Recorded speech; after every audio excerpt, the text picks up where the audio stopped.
Hello students, आज हम लोग डेरिवेटिव ऑफ पैरामेट्रिक फंक्शन देखेंगे। सबसे पहले जानते हैं कि पैरामेट्रिक फंक्शन होता क्या है। देखिए, अब तक हम लोग पढ़ते आए थे, जैसे हम लोग डेरिवेटिव निकालते थे y का x के रिस्पेक्ट में, तो वहाँ हमको दो वेरिएबल मिलता था x और y। लेकिन यहाँ दोनों x और y में डायरेक्ट रिलेशन हमको देखने को नहीं मिलता है पैरामेट्रिक फंक्शन में। x और y किसी तीसरे वेरिएबल से एक दूसरे से रिलेटेड होते हैं। मान लीजिए कि यहाँ पर इस केस में t है, ठीक है। फॉर एग्जाम्पल हम लोग x equals to 3at square लेते हैं और y equals to 2at Q, और यहाँ पर हम लोग देख रहे हैं कि x और y में डायरेक्ट रिलेशन नहीं है, लेकिन एक तीसरे वेरिएबल जो कि क्या है, t है, उस वेरिएबल से ये दोनों क्या हो रहे हैं, रिलेट हो रहे हैं, ठीक है। तो t इन दोनों वेरिएबल का पैरामीटर कहा जाएगा। इसका क्या कहा जाएगा, पैरा। जैसे एक और एग्जांपल देखते हैं।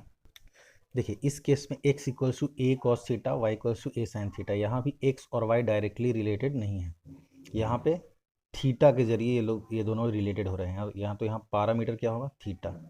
यहाँ पैरामीटर क्या है, थीटा। अब देखते हैं कि कैसे इन लोगों का डेरिवेटिव निकाला जाए, इन टर्म्स का कैसे डेरिवेटिव निकाला जाए। मान लिया कि x एक फंक्शन है t का, एक अलग फंक्शन है, f से रिप्रेजेंट करते हैं, इस फंक्शन को। तो x equals to f t, एक फंक्शन है t का। y एक अलग फंक्शन है t का, यानी इसको रिप्रेजेंट किया है g से। दोनों अलग अलग फंक्शन है, इसलिए इसको f से रिप्रेजेंट किया, उसको g से रिप्रेजेंट किया है। और इस केस में हमको फाइंड क्या करना होता है, हमको फाइंड करना होता है dy बाई डी एक्स, ठीक है। dy by D x find करना है। तो हम कैसे फाइंड करेंगे, सबसे पहला काम क्या होगा हमारा, सबसे पहला काम अलग अलग डेरिवेटिव करना, x और y को किसके रिस्पेक्ट में, t के रिस्पेक्ट में, ठीक है।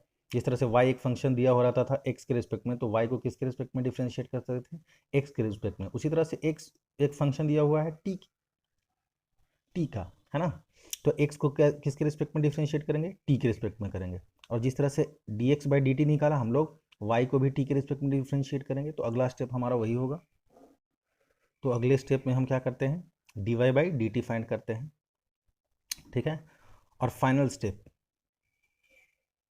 हमें फाइंड क्या करना है, dy बाई डी एक्स। तो dy by D x find करने के लिए सबसे, हम देखिए बहुत ही इजी स्टेप है इसका। dy बाई डी टी को अगर हम dx बाई dt से डिवाइड करें, तो क्या ये dy बाई डी एक्स के इक्वल होगा। ध्यान दीजिए, dy by D T, D x by D T, ये दोनों कॉमन है, तो ये dy बाई डी एक्स के इक्वल होगा। आप समझ सकते हैं। तो ये मेथड हमको फॉलो करने हैं, ये 3 स्टेप्स। हम लोग सेपरेटली पहले x को डिफरेंशिएट कर लेते हैं, जो हमारा पैरामीटर है उसके रिस्पेक्ट में, और y को भी उसके रिस्पेक्ट में डिफरेंशिएट कर लेते हैं। और फिर dy बाई डी टी को डिवाइड कर देंगे dx बाई डी टी। हम एग्जाम्पल देखेंगे, उससे और क्लियर होगा।